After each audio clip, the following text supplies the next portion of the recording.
Viva, eu sou a Sofia do Ideias de Trazer por Casa e estou aqui no mesmo espaço para gravar mais um vídeo, é uma verdade, e hoje para partilhar consigo as descobertas que tenho feito ao nível de cinema.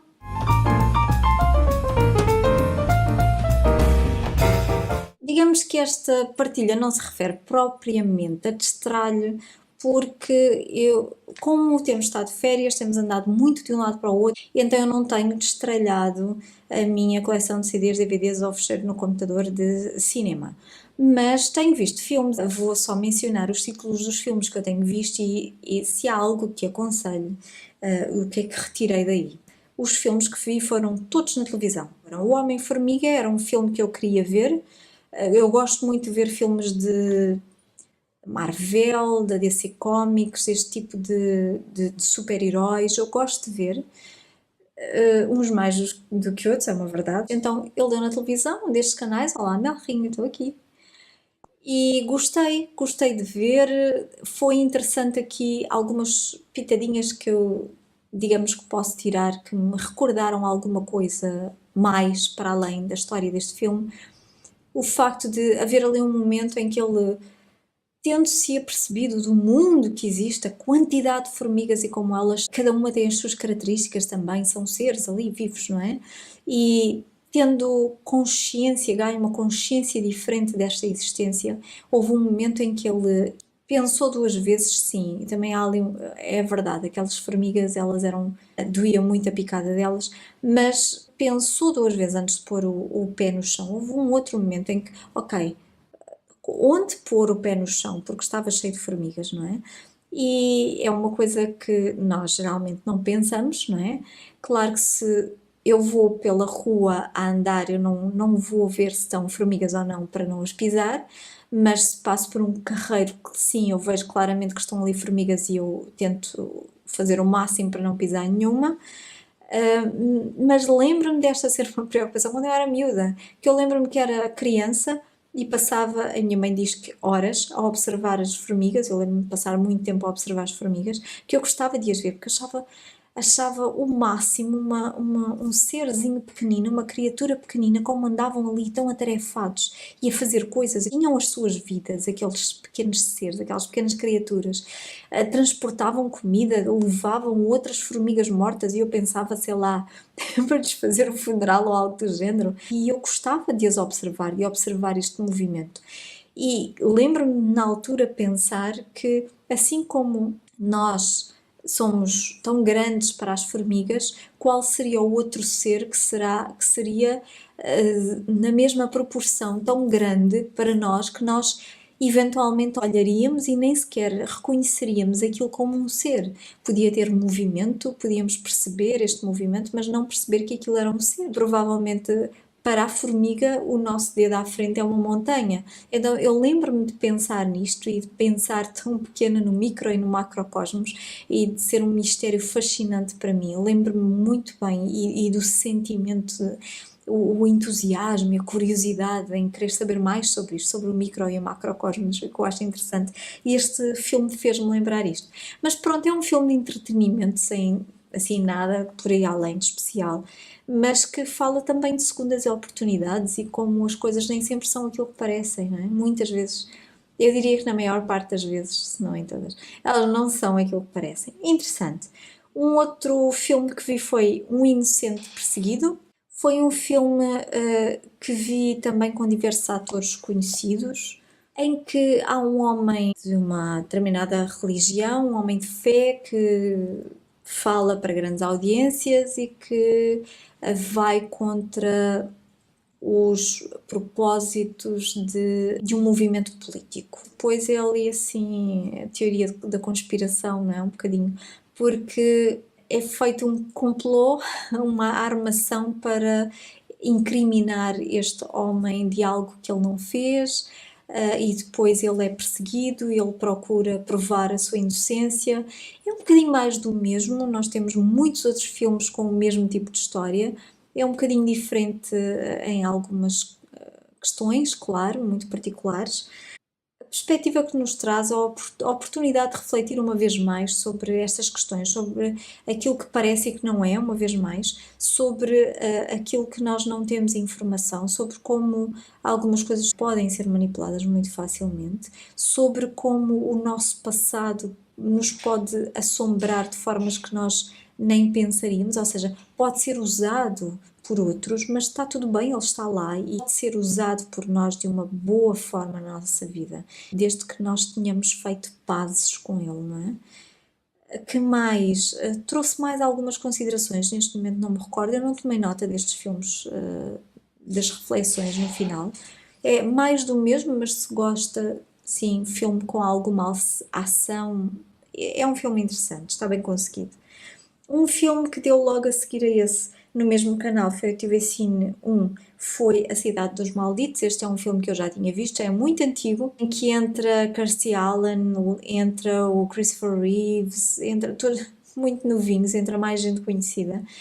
E é um filme em que acontece algo numa determinada cidade pacata do interior, em que acontece alguma coisa, porque é como se o tempo parasse, quer dizer, o tempo continua, mas toda a gente adormece ao mesmo tempo num determinado raio. E então adormecem, ficam onde estão, se estão a conduzir têm acidentes, há um que estava a grelhar carne e puf, ficou grelhado, enfim, por aí, assim, pormenores dispensáveis, não é? E depois o que acontece como resultado é que aparecem uma série, um sem número de gravidezes, desde, independentemente da idade, todas as mulheres, ou praticamente todas as mulheres desta cidade, que estiveram adormecidas durante aquelas horas, aparecem grávidas, até as virgens. E daquelas gravidezes, em que apenas uma não foi levada a termo, nasceram crianças com poderes especiais e com uma ligação muito peculiar entre todos, era como se todos comunicassem entre si e houvesse um cérebro que comandasse todos, embora não fosse bem assim, e como se fosse uma raça superior que, conhecendo a história como há conflitos entre raças, então as raças inferiores são aniquiladas. Pronto, entretenimento, não serve assim para grande coisa. Há reflexões que podem ser feitas a partir deste filme interessantes, como esta questão do conflito entre raças ou entre seres que são diferentes, se há necessidade ou não, ou se podemos adaptarmos, porque de facto é uma característica do ser humano, é de adaptar-se. E também fala sobre a importância das emoções, que é aquilo que caracteriza, não é novo, isto também surge em muitos outros filmes, mas é uma das características do ser humano, e é aquilo que o torna humano, que tem esse potencial, é a emoção, poder sentir empatia, poder sentir uma série de outras emoções. É interessante por isso, nessa perspectiva. De resto, pronto, é um filme, entretenimento, como os outros. Mas vi um outro filme que achei extremamente interessante, eu gostei imenso, e este eu recomendo, embora seja assim, recomendo, embora muita gente possa não gostar. É um filme, deve ser belga, porque o título diz tudo: Deus existe e vive em Bruxelas. E é um filme muito interessante que nós costumamos pintar Deus à semelhança do homem, não é? Então este filme pinta o homem à semelhança de Deus e levando a mesma história exatamente, mas aqui invertendo os papéis. Está muito interessante, humaniza bastante o papel de Deus, a figura de Deus, com todos os problemas que o homem tem e conflitos na sua própria personalidade, com todas as características boas e más, ou aquilo que é considerado como tal, mas não deixa de ser Deus, então, e tem os seus poderes, e o poder da criação. Então, Deus existe e vive em Bruxelas, é uma história narrada pela própria filha de Deus. Deus é casado com uma deusa e tem 2 filhos, sendo que um deles é Jesus Cristo, não é? Esse saiu de casa já há muito tempo para ir viver no mundo, criado pelo seu pai. Há rebelia, só para fugir do pai. E a filha sente-se presa em casa, não quer viver ali, quer fugir. Aliás, ela quer ir para o mundo. E e lá encontra uma forma, o irmão diz-lhe como é que ele conseguiu fugir, e é interessante, sim, é um pouco comédia, embora é mais sátira que outra coisa. Tem algumas passagens interessantes, cómicas, mas é bom para reflexão. E é para isto que este filme serve para mim, é para reflexão sobre diversos pontos e no que diz respeito à raça humana, ao ser humano, no que diz respeito à fatalidade, ao fatalismo, ao destino, ou àquilo que tem de ser, ou àquilo que está programado, ou que nós achamos, consideramos como tal, à figura de Deus, ou considerações de diversas formas e feitios. Eu acho que é um filme muito interessante. Então, se lhe interessou o tema, quem sabe? É uma questão de procurar, pode ser que encontre por aí facilmente. O Último Caçador de Bruxas. Eu gosto do tema, gosto do Vin Diesel, que é o ator principal neste filme, e lembro-me de ver o cartaz no cinema, não lembro de o ver em cartaz, de estar, quer dizer, vi o cartaz, mas dele estar no cinema, quando eu vi já tinha saído, mas o cartaz ainda esteve lá por muito tempo, pendurado. E lembro-me, cada vez que eu saía do cinema, eu passava por ali, tenho que ver este filme, tenho que procurar este filme. E gostei, estava à espera de muito mais, mas também achei, este não foi publicitado, eu não ouvi nada falar sobre este filme, se calhar não é nada para ir além. E de facto não foi nada para ir além, está ali um gato numa pose mesmo esquisita. Não foi nada para ir além, mas é um bom filme de entretenimento, fala de magia QB, tem algumas cenas aqui de ação como as que o Vin Diesel já nos habitua tão bem, eu gosto muito, e pronto, não é muito mais do que isto. Deu para tirar ali, fazer algumas reflexões no final, eu não me recordo agora do quê, mas tem a ver aqui com com as diferenças, uma vez mais, com aquilo que é considerado como bom ou como mau, e muitas vezes de facto é neutro, como ele fala sobre a magia, por exemplo, que é neutra, é o uso que se faz dela, é que pode ser bom ou mau, como tudo o resto na vida, não é? É neutro, são muitas vezes ferramentas, aquilo a que nos referimos como coisas ou oportunidades, situações, ou mesmo os nossos próprios mecanismos de funcionamento ou comportamentos são ferramentas que nós podemos usar e nós usamos. Podem resultar muito bem ou resultar muito bem o uso que nós fazemos dela ou muito mal, mas tem a ver com o uso, não com a própria ferramenta. E pronto, dá assim para algumas reflexões, mas é basicamente um bom filme de entretenimento. Recomendo, se gostar do género. Eu gosto.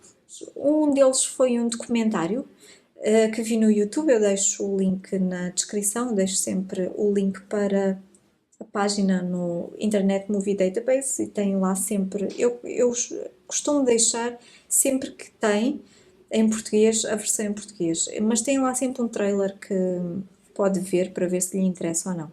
Então, este documentário eu vi no YouTube e é o documentário Why Regression Therapy. Uma vez que eu lancei recentemente um workshop de regressão, então eu tenho andado a ler mais sobre este tema, porque eu gosto de continuar a ler sobre as áreas em que trabalho, não é? Também.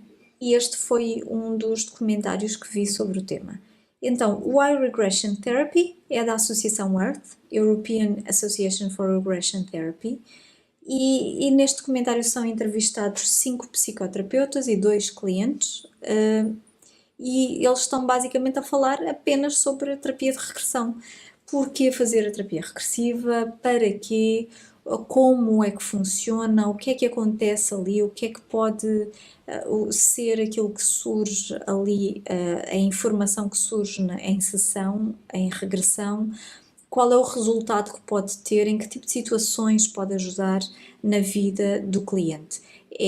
Para quem gosta do tema, eu recomendo, porque é muito bom. O Sibyl é um filme já muito antigo, é de 1976, com a Sally Field e a Joanne Woodward, e este é um filme que eu já tenho há muitos anos em disco, há muitos anos, para ver, porque é um filme que fala sobre uma condição psicológica, não é? Sobre aquilo que se chamava antes a perturbação de personalidade múltipla, hoje é a perturbação de identidade dissociativa. Então, neste filme, nós temos alguém, a Sybil, que tem perturbação de personalidade múltipla, e nós encontramos ali umas cinco personalidades. Peggy, a Sybil, Vanessa, Marsha, mas havia mais alguém, havia um rapaz, e haviam mais personalidades, mas nem todas vinham lá de cima. Mas no fundo, o que é que consiste esta perturbação? Consiste na fragmentação da personalidade. Ela é fragmentada, não tem nada a ver com esquizofrenia. Muitas vezes aqui a questão da fragmentação leva um bocado para a esquizofrenia, mas a esquizofrenia tem a ver com a fragmentação do pensamento e algo completamente diferente, mas aqui a personalidade fica fragmentada de alguma forma. Então há aquelas partes da pessoa, como todos nós temos partes diferentes de nós, não é? Temos papéis diferentes, temos mesmo ao longo da vida personalidades diferentes, nós vamos evoluindo, se vão desenvolvendo de forma diferente ao longo da vida, mas que em condições específicas, em situação de traumas, particularmente muito numa fase da vida muito precoce, é muito fácil, nas condições específicas, haver esta possibilidade de se desenvolver uma perturbação de personalidade múltipla ou de identidade dissociativa. É como se cada uma destas personalidades, cada uma destas partes de nós fosse uma pessoa independente, que não comunica, pode comunicar ou não com as outras, mas que assume o controle, assume o poder em momentos específicos. Geralmente acontece com uma, duas ou três personalidades, mas com poucas, não com todas, em que elas vêm ao de cima e assumem em fases diferentes da vida o controlo do corpo, digamos, da mente daquela pessoa, e aquela pessoa é aquela personalidade durante aquela fase em que ela está ativa. Há um outro momento em que alguma situação no exterior pode explotar alguma memória, pode explotar algum mecanismo de defesa e que vai buscar uma outra personalidade, vai trazê-la ao de cima. Então é a outra que fica ativa e geralmente fica uma. É um diagnóstico uma perturbação bastante discutível e discutida, é colocada em causa ainda hoje por muitos profissionais, mas é muito interessante. É muito interessante nesta perspectiva em que a nossa mente é muito complexa e é fantástica, é um mistério fantástico, eu acho, mas sou suspeita para falar. Este era um filme que eu tinha para ver, eu já tinha visto outros e tenho-os guardados do género. Este eu não guardei, eu apaguei o disco, apesar de ter gostado dele, mas pronto, é um bocadinho mais do mesmo e eu já conheço outros. Há um outro que eu vou manter guardado, que são As Três Faces de Eva. Então, Sybil, de 76, fala sobre isto, muito interessante. Quanto a mim, falta um fim, porque nós não, apesar de acompanharmos o processo de psicoterapia da Sybil, em alguma medida, serve para nos dar a conhecer a perturbação, mas nada mais, porque não há uma conclusão da história, não chega a mostrar bem o trauma, o que é que pode desencadear, mas ainda assim é interessante o filme. 698 megas que deixou de me ocupar em disco. Nós fomos ver um outro ao cinema, que esse eu comentei aqui, foi o Star Trek, a que fui ver em IMAX. Pronto, mas que é para quem gosta, para fãs de filmes do espaço e de séries antigas, como nós somos. Reflexões ali, provavelmente houve uma ou outra, há sempre alguma coisa que se pode retirar, mas foi mais de entretenimento do que outra coisa, para recordar aquela série antiga e sempre incluíram lá uns pedacinhos, também uma fotografia da série antiga e foi interessante. Pronto, qual foi o último filme ou documentário que viu e que gostou muito? Deixe-me em baixo, que eu estou a aprender imenso com as vossas partilhas, porque aquelas que eu já vi, algumas entraram em lista de espera, aquelas que eu já vi eu gostei imenso. Por hoje é só, até breve, tenham um dia feliz.